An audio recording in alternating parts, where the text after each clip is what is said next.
En este mes de concienciación del autismo estamos contando historias, pero contando historias a través de los protagonistas. En esta ocasión nos encontramos con la familia Mejía, Maribel y Álvaro.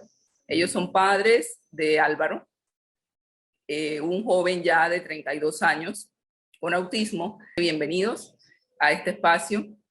Y lo primero que quisiera que habláramos es, bueno, Álvaro tiene 32 años, es su diagnóstico o su condición en ese momento era prácticamente desconocida o de ella no se hablaba en el país. Estamos hablando de la década del 90, ¿no? Exacto, 88. Imagínate, 88. Era más difícil comenzar este caminar en esa época, o creen ustedes que hoy o hace 10 o 15 años es lo mismo para una familia enfrentar a un hijo con esta condición?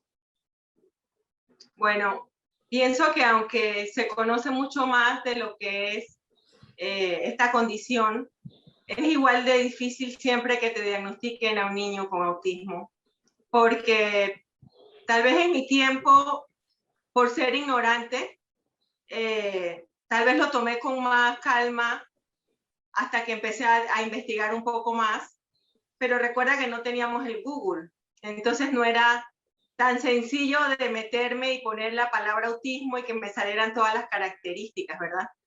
Más bien uno se empapaba con literatura que te daban los médicos, o en nuestro caso el profesor Luis León, que nos ayudó muchísimo a enfrentar el diagnóstico, porque pienso que lo primero que es lo más difícil para la familia es no saber a qué te enfrentas. Y inclusive ahora, aunque sepas lo que es el autismo, no sabes a lo que te enfrentas porque hay diferentes tipos de autismo, diferentes grados. Y bueno, los pronósticos ahora son mucho más alentadores porque hay mucha más terapia, mucha más intervención, mucha más conciencia de parte de la misma ciudadanía. Ahora ven a Álvaro y ya saben que tiene una condición. En los tiempos cuando yo lo llevaba a misa o cuando íbamos a las fiestas de cumpleaños de los amiguitos, de los amigos de nosotros, simplemente era un niño malcriado, que no hacía caso, que no escuchaba, pero ahora la gente lo ve y pueden reconocer algo está sucediendo. Y usted, don Álvaro, es el varón de la familia, es la extensión del padre, ¿no? Siempre cuando hablamos de este tema decimos que quizás es mucho más difícil para el padre, aunque las madres lo sufrimos mucho, pero es esa representación del varón en el padre, ¿no? ¿Cómo fue para usted el diagnóstico de Álvaro y cómo lo afrontó? Bueno, realmente pues al inicio, como decía Maribel, es algo que uno no conoce. En ese tiempo no se hablaba mucho de eso.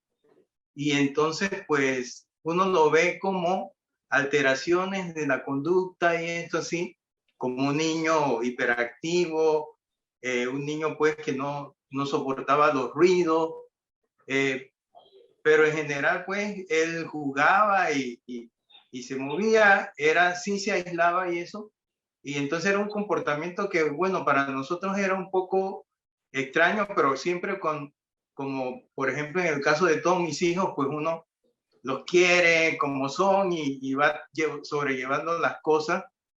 Cuando, incluso acá cuando regresamos, mi cuñado es pediatra y él también estaba pues como no sabía realmente qué era qué se debía.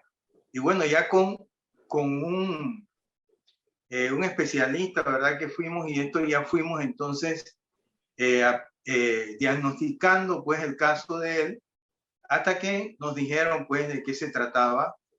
En principio yo no lo tomé como nada de realmente esto que me llegara o en mi condición de papá, pues, porque siempre lo he querido y también nosotros hemos afrontado también otras personas en la familia que han estado enfermos y bueno, eso no era como un impedimento. Y realmente casi siempre, si bueno, uno se pone mucho a pensar en el futuro, pero pero el futuro uno no sabe. Entonces, llevando las cosas de día a día, como que las cosas pueden ir tomándose con más calma y también, sobre todo, brindándole el cariño, pues, y la atención. Y la familia nuestra nos ayudó mucho porque como son muy, nos gustan los niños, entonces pues no había una distinción entre uno y otro. Y aunque él tenía ese comportamiento en algunos momentos, pues lo sabían sobrellevar. Y eso pues nos ayudó bastante, ¿no?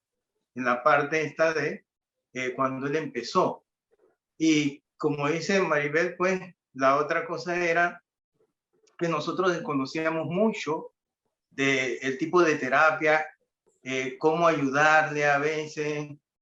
Lo tratábamos casi como un niño, como otro niño, ¿no? Y sabemos pues que ellos necesitaban realmente algo especial y pues no teníamos las herramientas como ahora, pero bueno, ahí fuimos con él hasta sobrellevándolo en las diferentes etapas, ¿no? ¿Y qué fue lo más difícil cuando era niño? Bueno, cuando era niño, realmente lo más difícil era que uno no sabía, por ejemplo, cómo en algunas conductas, por ejemplo, cuando él no quería comer, cuando a veces pues él se tapaba los oídos, se iba para una esquina así, entonces uno pues veía como el aislamiento, ¿no? Ese aislamiento que él tenía y entonces, bueno, no poder, por ejemplo, a veces jugar con otros niños como normalmente lo hacían. Por ejemplo, lo llevábamos a integrarse en un equipo de fútbol y él no sabía. Entonces, pues era una cosa pues que era una lucha y a veces si le gustaba o no le gustaba o forzarlo son cosas que en ese caso pues a veces uno no sabía cómo manejar. Para mí lo más difícil era la interacción con las personas que no sabían lo que les sucedía. Por ejemplo, cuando lo llevábamos a un McDonald's, Álvaro tenía que ir adelante y yo ir atrás para que no, era rapidísimo, cachaba las bebidas de la gente que estaba sentada y tomaba, en menos de un segundo ya se había tomado la bebida ajena. Entonces, son conductas que te avergüenzan, o sea, porque por más que yo le advertía, y mira, no vamos a ir más al McDonald's si tú te portas así, mira que él sí, todo muy bien, cuando llegábamos, el mínimo segundo, agarraba la soda ajena y se la tomaba, ¿no? Esa era una. La escuela me dolía mucho cuando estaba en primaria y yo llegaba de repente y él estaba tirado atrás en el piso. Él es un niño muy inteligente, escribía bien, aprendió a leer, a escribir, pero a veces, gracias a Dios, muy pocas maestras, pero sí tuvo alguna que otra que no lo atendía. Y cuando tú estabas ahí, te hacían ver que todo estaba bien, que era súper buen alumno, y cuando menos lo esperabas, yo llegaba por cualquier situación y lo encontraba, o cuando regresaba a la casa todo sucio, me daba cuenta que había estado acostado en el piso y que veía los cuadernos y pues ese día no había hecho nada, ¿no? Entonces, esas cosas son cosas que a uno como mamá también le duele, pues. Claro, es el tema de la sociedad, la aceptación, y no solo la aceptación de, sí, bueno, es un chico con una condición, sino de ayudarlo a incluirse, a que haga las cosas y que funcione con los otros niños, ¿no? Eso siempre, creo que es ayer, hoy y siempre será un reto muy grande. Sí. ¿Y cómo fue el paso a medida que fue creciendo y fue entrando a la pubertad? Él estuvo escolarizado. Sí. ¿Cómo fue ese paso? Bueno, yo creo que en el autismo nada es sencillo. es otro mundo. Ellos están en otro mundo, piensan de otra manera. Se integró bastante bien a la escuela, pero como te digo, cada día es una lucha. Cuando tú vas a la escuela a buscarlo, no sabes con qué te van a salir los maestros. Hoy pintó, hoy hizo todo bien. Al día siguiente todo estaba mal. Entonces, uno como mamá se siente como emocionalmente comprometida y también te sientes como juzgada. O sea, cuando él hace las cosas, ay, no está avanzando, como que uno es el que en casa no está trabajando con ellos, no está poniéndolo todo. Y bueno, yo tenía o tengo 4 hijos, no era solamente Álvaro, ¿verdad? Y además trabajaba.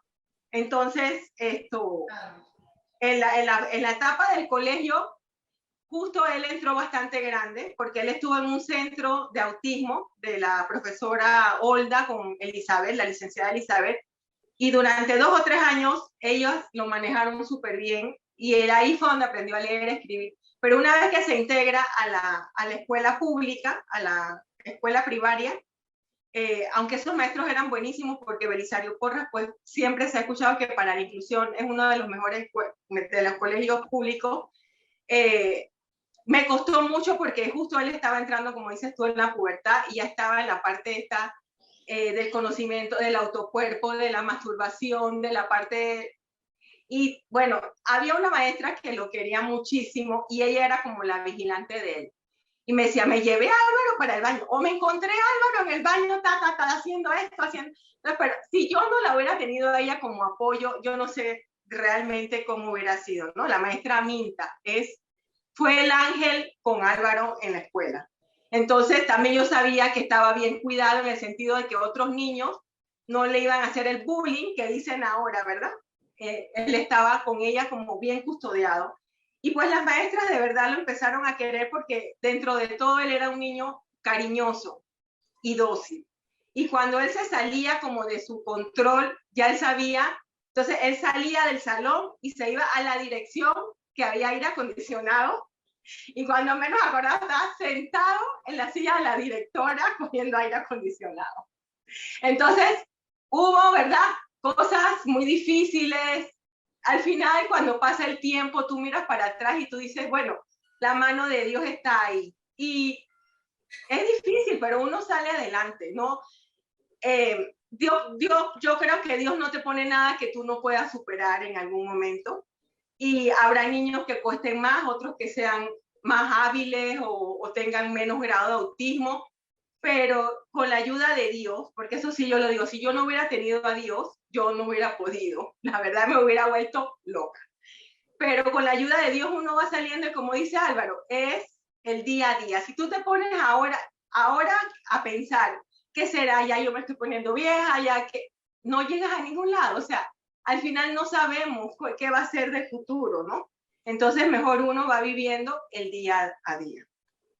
¿Y qué cosas fueron las que más los ayudaron a llevar adelante a Álvaro? O sea, tanto en cosas, además de personas que los puedan haber ayudado con conocimiento ya más profesional, qué cosas también dentro de su familia, además de la espiritualidad, me imagino que el apoyo familiar ha sido muy importante para poder estar donde están hoy, ¿no? Yo creo que algo muy importante es la retroalimentación con otros papás. Tomarte un café, como lo hacíamos Cecilia hace mucho tiempo, ¿verdad? Tener una asociación, un grupo donde uno puede compartir que no solamente tú estás pasando esas dificultades, el mío tenía esto, la otra tiene otra situación, pero apoyarse, poder hablar lo que te está pasando, esto es muy importante, que haya una persona idónea que te vaya guiando, porque aunque haya muchas terapias, manera de manejarlos, todos los niños son diferentes y todos no van a funcionar con la misma terapia. Además, yo digo, como familia, tú tienes que formar tu identidad familiar. O sea, cada familia puede tener un hijo autista, pero cada hijo es diferente, igual que los míos. O sea, incluso hacíamos chistes de la condición. ¿En qué sentido? La más chiquita mía, melindrosa con la comida. No comía esto por la textura, esto le provocaba. Digo, bueno, ese es tu rasgo autista. La otra tenía otra cosa. Digo, bueno, ese es el tuyo. Y así mismo nos íbamos encontrando características autistas. Y tú como papá, que conoces bien la condición, cuando tú vas a la calle, tú dices, eso es una conducta autista. O sea que al final de cuentas, todos tenemos algo que no es normal. O sea, somos seres humanos y cada persona tiene su debilidad y su discapacidad. Entonces, hay que ver la vida así, o sea, no sentirte tampoco como que cohibido porque yo tengo, mi hijo tiene esta discapacidad o tal vez sentir lástima de tu hijo porque, ay, si él no puede hacer esto, no puede hacerlo. No, es luchar con lo que el Señor te ha dado y descubrir en él las capacidades que él tiene, ¿no? Entonces, pienso que es eso, ver siempre el lado positivo, integrar a todas las personas de la familia en la condición, pero al mismo tiempo que el hijo no sea el centro de la familia. O sea, los demás también tienen su momento, su atención y su protagonismo, pues. Y yo creo que yo aprendí eso porque yo en mi casa tuve un hermano enfermo, tenía un problema del hígado y era un niño especial por su enfermedad física, pero tratábamos de hacer lo normal, lo más normal que tú puedas vivir. Eso es lo que uno tiene que luchar para que los hermanos también se integren y se sienta que sigue, la vida sigue y tienes que seguir adelante con lo que tienes en casa, ¿no? Sí, el rol de los hermanos es bien importante para ellos, ¿no? El que puedan estar como uno más de la familia sin ver la discapacidad, eso es algo que los padres nos toca aprender también, porque nos metemos tanto en ver cómo resolvemos el problema con nuestro hijo que tiene discapacidad que nos olvidamos del resto, incluso de uno mismo. ¿Qué le pueden aconsejar ustedes a papás que están comenzando en cuanto a eso, en cómo no perderse de ellos dos, o sea, de la relación de pareja, y cómo no dejar a un lado tampoco a esos otros hijos que generalmente existen? Sí. Yo creo, Cecilia, que muchas veces una cosa que a mí me ayudó mucho fue no pensar en el futuro de mis hijos. O sea, en no idealizar lo que yo quería de cada uno de ellos. Nunca pensé, por ejemplo, yo quiero, o que Álvaro sea médico, o que mi hija sea psicóloga, no sé, sino que simplemente quererlos y dejarlos que ellos se vayan, ¿verdad? Abriendo a la vida y las oportunidades que le vaya poniendo como incluso me pasó a mí, ¿no? Cuando uno era niño, después joven, y entonces pues respetar la libertad de la persona y de esta manera entonces ver que bueno, uno va a ser, tiene las actitudes para una carrera, el otro no. Y en el caso de Álvaro, por ejemplo, bueno, yo nunca pensé que yo quiero un hijo para que, no sé, continúe lo que yo no, sino que simplemente yo querer a los hijos para amarlos. Y eso fue algo que me ayudó mucho a que si, bueno, así Álvaro no iba a llegar a alcanzar tener una profesión, de todas maneras, yo lo amo, yo trato de compartir con él y vivir esa vida con él. Pues para mí ha sido muy bonito eso, pero lo único que yo sí digo que nosotros, ¿verdad? A veces nosotros nos preocupamos a nivel, por ejemplo, de país o a nivel de la sociedad, de cosas que realmente no son las más importantes. Y a veces le damos, por ejemplo, invertimos más en algunas cosas y a veces ese dinero se pierde cuando tenemos que invertir más que todo en la gente, pues, por ejemplo, que tenemos que ayudar.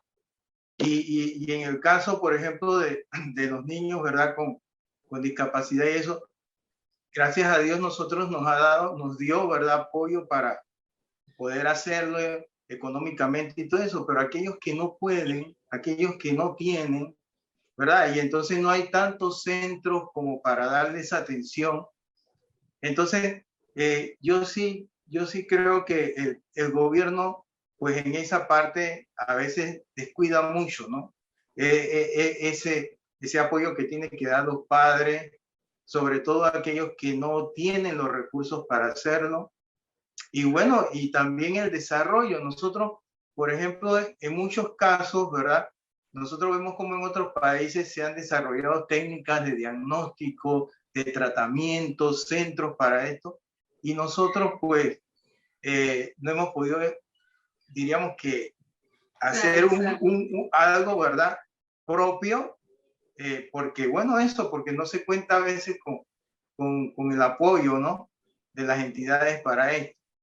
Y bueno, y una de las cosas que también le aconsejo a los papás, y a veces también, bueno, es algo que yo no en mucho tiempo descuidé por cuestiones de trabajo, es compartir con ellos. Por ejemplo, llevarlos al parque, llevarlos a la playa, en el tiempo que uno pueda compartir con ellos y ellos, esto, pues eso les da también esa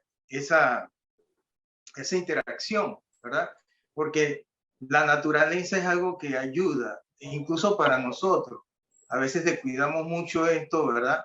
Y para los niños, aunque a veces uno no piensa que, no, eso, ¿verdad? Con los animales, con las plantas, con el medio ambiente, toda esa interacción es muy buena para ellos, ¿no? Eso que dice Álvaro es bien importante. Nosotros veníamos de Japón cuando Alvarito tenía 2 años y allá a las mamás les dan charlas cuando tienen a los niños sobre la alimentación, sobre la diversión que ellos deben tener. Y allá todos los días uno tiene que sacar a los niños 1 hora en la mañana y 1 hora en la tarde. También porque las casas allá son mínimas y los niños en casa pues no pueden jugar como debe ser. Y yo venía como con esa estructura. Entonces, no lo hacía las 2 veces al día, pero todos los días yo sacaba a los 3 niños o a los 4, cuando tuve a los 4, al parque, caminando nos íbamos, porque aquí cerca de la casa hay parquecitos pequeños, o hasta la tienda, comprar una paleta, eran como unos 20 minutos de ida y de regreso, pero sí que el niño tenga, o sea, primero ese tiempo. Y como no tenía tiempo para 4 individual, pues el tiempo repartido entre los 4 al mismo tiempo. También las vacaciones anuales, eso también es algo que nosotros traíamos ya con un chip. No importa, si uno no tiene dinero, a donde sea, a la casa de la abuela, donde puedas ir, pero que sales de tu casa por lo menos 1 semana. Y eso lo hacíamos religiosamente. Entonces, tanto así que Álvaro tiene un schedule de lugares. Esa era mi recompensa con él cuando estaba en la escuela. La semana la tenía que hacer bien y al sábado hacíamos, y él tenía diferentes lugares donde él quería ya visitar, y para las vacaciones también ya sabía dónde nos tocaba ir. Entonces le abres como un panorama, porque si tú te esperas, después ellos no van a querer salir, no se van a poder adaptar. Eso hay que hacerlo cuando ellos están pequeños. Forzados, sí. Van obligados, sí. A la misa mi hijo iba obligado. Y yo pasaba malísimo, o sea, brava, porque yo no escuchaba ni pizca de misa, y que si molesta a este y molesta a la otra, porque él está molestando, entonces la otra también. Bueno, pero le doy gracias a Dios que me dio la paciencia de que por 4 años no importa, no escuché misa, pero él va a misa, o sea, y si tú no lo haces cuando está pequeño, luego no lo logras. Yo hubiera querido llevarlo a pasear al extranjero, pero bueno, no nos daba para tanto. Ahora él no monta avión y él quiere ir, él le gustaría ir a Japón, él le gustaría ir. Nosotros a veces salimos a pasear y les vamos, Alvarito, mira que avión no. Yo sé que jamás lo voy a poder montar a un avión. Digo, si yo hubiera podido, que sea, me lo hubiera llevado a él a Costa Rica en avión. Pero bueno, son cosas que uno no va anticipando, porque tú vas como te digo, al día a día, y no te da para ver más allá, ¿no? Pero si tienen la oportunidad y más adelante quieren viajar, aunque sea a Costa Rica, tú lo llevas en avión. O sea, todo lo que tú quisieras después que él haga grande, hay que hacerlo ahora pequeño. Desde que está pequeño, para que, aunque sea obligado, tú lo puedes controlar, lo puedes manipular, lo puedes cargar. Ya después no se puede. Y más mi hijo, que es mucho más grande que el papá, mucho más gordo. O sea, sí, muchas cosas yo no las hubiera hecho pequeño, él ahora no lo lograría. Sí, son de las cosas que no sabíamos y que quizás ahora que hay más difusión es una de las pocas ganancias, por decirlo así, que tenemos en esta condición, porque como decía don Álvaro, el Estado todavía no ha asumido realmente su rol en materia de prevención y detección temprana, y es tan importante que los niños se detecten tempranamente para poder ayudarlos adecuadamente, ¿no? Y ahora que Álvaro es un adulto, o sea, ¿cómo hacen? ¿Cuáles son sus intereses? O sea, él se interesa por salir a hacer cosas o tiene una rutina específica que ha mantenido a propósito de lo que me cuentan. ¿Cómo es la vida? Bueno, ahora mismo la vida está interrumpida. Una de sus rutinas favoritas era ir al gimnasio. Ya desde hace como 5 años encontramos que, como todo es probando, ¿no? Yo le probé el fútbol, como dice Álvaro, le probamos el béisbol, le probamos natación. Nada muy bien, pero no le gustaba competir, no le gustaban las rutinas de estar dándole. Entonces, hace como 5 o más, yo creo, más tiempo, se me ocurrió, había un gimnasio pequeñito aquí, yo digo, porque la música le molestaba. Y tú sabes que en los gimnasios la música es alto volumen. Entonces yo le tenía los aparatos aquí, pero uno siempre busca que ellos salgan y tengan una interacción con el mundo externo. Entonces dije, ahí este está chiquito, tiene poquitas máquinas, yo me pongo con él y ahí, oye, le gustó. Yo misma me quedé sorprendida y rutina, o sea, era así que él me, vamos al gimnasio, él me, Alvarito, hoy está, vamos, vamos. Entonces ya cogió esa rutina, íbamos por lo menos 3 veces a la semana. También él está en una fundación, FL Hadi, Fundación Laboral para Jóvenes con Discapacidad, que el objetivo principal de esa fundación es entrenar a los chicos en talleres para que tengan una oportunidad en el ámbito laboral, ¿verdad? Hacer el enlace con ciertas empresas que tienen apertura y entonces guiados con un profesional hasta que ellos puedan quedar solos en el trabajo, ¿no? Álvaro no tiene todavía ese nivel de madurez, pero en la misma fundación hacen artesanías, tenemos el taller de cocina que nos imparte al INADE porque tenemos un convenio con ellos. Y ahí mismo en el taller de reciclaje, ellos hacen las figuras de papel reciclado y se pintan. Entonces ahí mismo hay como 2 o 3 talleres unidos pues en una misma actividad, además de la computadora, que es su entretención favorita, pero no es algo provechoso porque es solamente ver, como ver televisión, una película o ver música, pero en realidad eso es aislarse del mundo, ¿no? Entonces ahí él ha avanzado mucho, ha tenido un poquito más de desarrollo del lenguaje, porque es de discapacidades, diferentes discapacidades. Entonces sabemos bien que el síndrome de Down es muy, muy exterior, muy cariñoso, habla mucho, entonces todo eso se va complementando. Así que ahí él también nos hemos dado cuenta que ya a nivel más serio, más formal, le gusta la cocina. Y ahora en pandemia ellos están haciendo los talleres por vía Zoom, así que me pongo con él y te digo que los dulces que hace Álvaro, yo toda la vida he hecho dulces, pero cuando él bate la masa, es otra cosa. Las galletas, el pan todavía no es que le agrade porque tampoco lo puede comer. Entonces, no es una cosa que como él no lo va a comer, no le mete mucho feeling, ¿no? Pero le gusta mucho la cocina y bueno, te digo, el gimnasio. Y bueno, lo pongo a copiar historias para que no pierda la escritura.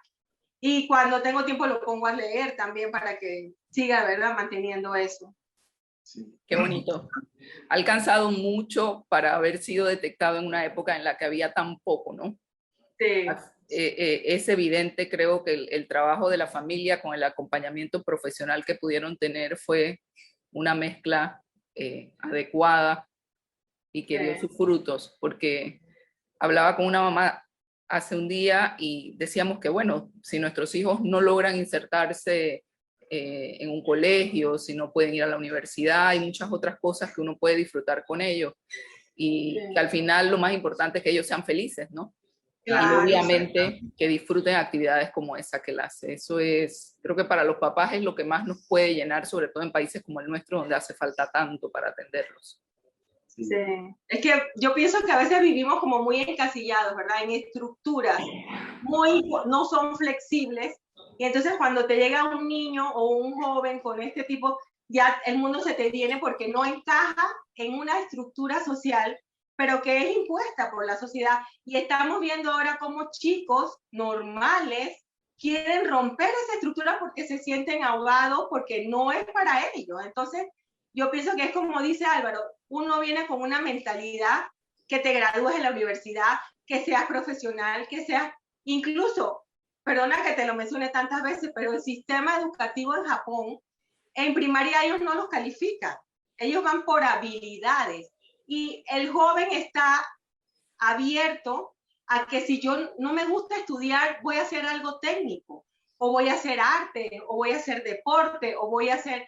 Pero nosotros acá en Panamá todavía, nuestra sociedad está muy atrasada y a todos los jóvenes los tenemos encasillados y por eso ves que tenemos profesionales que no son buenos profesionales, porque están frustrados, porque eso no era su vocación en realidad. Entonces, como personas también nosotros tenemos que ir como aprendiendo, ¿verdad? No es desaprendiendo, se dice, ¿verdad? Desaprendiendo porque estamos como metidos en una carrera así que va y esa avalancha te lleva, no vas tú, sino que la sociedad te lleva a donde te quiere. Y bueno, yo pienso que para eso también nos ha servido la pandemia, para frenarnos un poco, para evaluar nuestras prioridades y para darnos cuenta que tantas cosas que a veces le invertimos el tiempo se te acaban de un momento a otro y no son indispensables. Puedes vivir sin esas cosas. Así es. Bueno, y si pudiéramos darle alguna recomendación a los papás que están comenzando, de en qué se deben enfocar. Siempre tenemos mucha ansiedad, queremos que los chicos avancen como avanzaría un niño típico, nuestra misma ansiedad o sea, que nos preocupamos, como dice don Álvaro, de que podrá ir a la escuela, no podrá ir a la universidad, no va a tener un trabajo. O sea, ¿qué le recomendarían como para hacerlo de la mejor manera posible? Porque cuando comenzamos, pues realmente no sabemos muchas veces qué es lo que estamos haciendo con ellos. Sí, bueno, ahí mira, decirle algo que bueno, con la experiencia de Alvarito, pero de los demás hijos también, ¿no? A mí, y yo le digo a Lupe que yo aprendí, y ya, bueno, al principio tal vez, sabes que uno, la sociedad te pone demasiado, a veces cosas que tú quieres alcanzar, que realmente al final tú te das cuenta que no son las más importantes, ¿sí? Y que no son tampoco las más vitales para el ser humano. Entonces, una de las cosas que yo aprendí y puedo decirle a los papás que hagan realmente es entregar. Uno tiene que entregar su hijo y bueno, para los que no tienen fe, pero para mí, entregarle la vida del hijo a Dios. Como uno mismo debe de entregarse también, ¿no? Y hacer que el niño realmente sea lo que ha venido a ser, no lo que uno quiere que sea.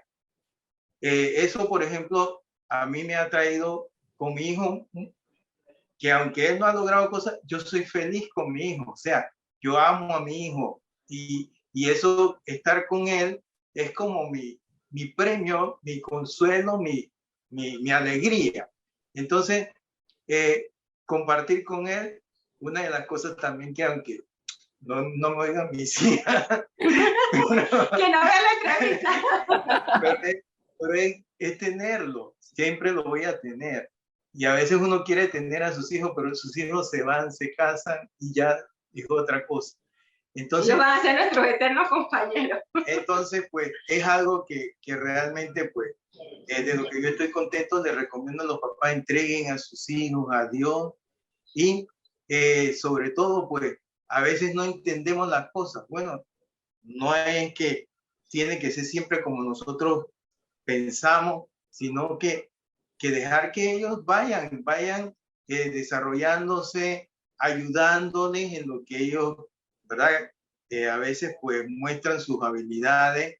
Y mira, yo que soy profesor en la universidad, es lo que decía Lupe, me encuentro con muchos muchachos frustrados que están allí, pero que no saben por qué.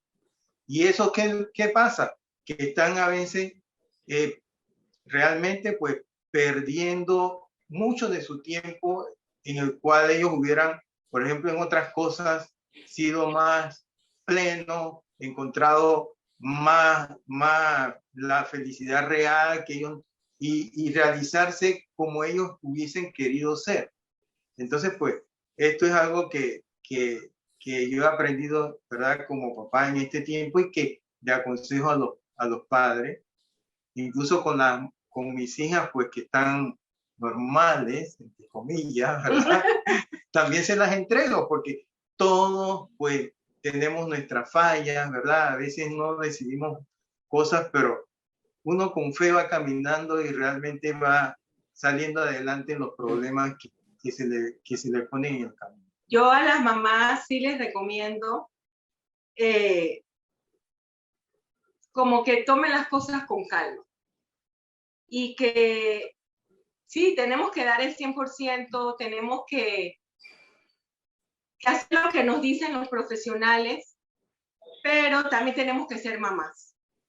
Cuando Álvaro llegó a los 12 años, él entró en una crisis de anorexia. Como que el cambio hormonal le afectó mucho. Le hicimos muchos exámenes, nunca le salió nada, pero él estuvo como 8 meses que él no comía. Lo manteníamos con Sustacal. Él no era gordo. Cuando estaba chico era robustito, pero no era obeso, no era gordo. Pero se puso delgadito, la cara y todo. Y yo dije, ¿sabes qué? Entonces, él buscaba mucho al papá, porque yo era la que implementaba las terapias, porque estaba pendiente de las tareas, y sentía yo que la parte cariñosa, la parte esa, yo no la tenía con él, sino era con el papá, ¿no? El papá era el que llegaba en la noche y el que disfrutaba y a jugar y no sé qué, y yo era la que ponía las pautas y esto no se puede, y esto no se come, y esto no se, todo así, ¿verdad? Y cuando llegó esa crisis, que yo vi que él pasaba en un sillón, no quería hacer nada, y dije, tú sabes que hasta hoy yo fui maestra, ya voy a ser la mamá. Creo que me fui al otro extremo. Ahora, tú vieras, él fue cambiando conmigo en el sentido de que ya me abrazaba, me buscaba. No es que antes no lo hacía, pero yo era como la rígida, como eso que tú dices, tiene que lograr esto, tiene que llegar a hacer esta meta, porque yo me enfocaba, como dice uno, en el futuro. Si no hacemos esto ahora, ya después no lo voy a lograr, ¿no? Pero yo pienso que todo hay que hacerlo en la justa medida. Yo pienso que ponerse metas, pero que tampoco sean que sean definitivas y que uno poco a poco vaya disfrutando tu familia. Porque como dice Álvaro, el tiempo se va. Y lo que tú no disfrutaste cuando ellos estuvieron chiquitos, ya grandes, no lo vas a, ya se te van. Y el que se queda, pues si no tuviste esa relación con ellos, es difícil que de adulto ya tú la entables. Entonces, que no estemos tan estresados con el tema, ¿no? Ellos salen adelante, Cecilia. Y a veces yo me pregunto, ¿será que en verdad todo lo que uno hace para que ellos avancen y de repente los que no tuvieron terapia no avanzan? Yo he visto niños que no han tenido terapia y que van madurando cerebralmente y alcanzan muchas cosas. Entonces, sí, si tenemos la capacidad y podemos hacerlo, se hace, pero todo de una manera normal. La otra cosa es no tenerles lástima. Porque si bien es cierto, ellos tienen una discapacidad, ellos son niños sanos. Entonces, ellos pueden desarrollar en la parte física. No hay que tenerles lástima, hay que tratarlos como a los demás hijos, regañarlos como a los demás hijos, castigarlos como a los demás hijos. La lástima a veces es para nosotros mismos, yo pienso. Que tú reflejas la lástima del niño, pero tú eres el que te tienes lástima porque tienes un niño diferente o porque te avergüenzan cosas que hace frente del público que la gente no te lo entiende, pero que hasta eso uno lo va superando. O sea, todo se va superando. Entonces, no ver el problema tan grande, porque más en este tiempo hay muchos medios, hay mucha información, y yo pienso que uno mismo, buscando, viendo videos, leyendo, uno puede ir ayudando a su hijo, ¿no? Si no tienes los medios para pagarle. En mi tiempo llegó, ¿te acuerdas un momento que te decía, no es que si no tienen 40 horas de terapias a la semana el niño, y a veces lo que tú quieres es cambiar el niño que tuviste, y eso no lo vas a lograr porque él tiene esa condición desde que nace hasta que muere. Y yo leí hasta una entrevista de un chico que se revela, pero yo soy Asperger, ¿por qué me quiere cambiar? Yo pienso así. O sea, los que ya te escriben, ellos dicen, esta es mi personalidad, ¿por qué me vas a decir que eso está mal? ¿Por qué me quieres encasillar?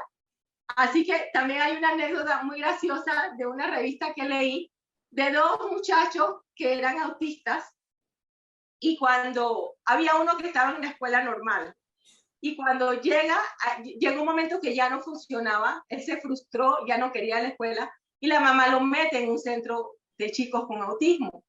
Y entonces el otro tenía el lenguaje, el otro le pregunta, oye, ¿y qué, cómo te sientes? ¿Cuál ha sido como tu felicidad, tu día?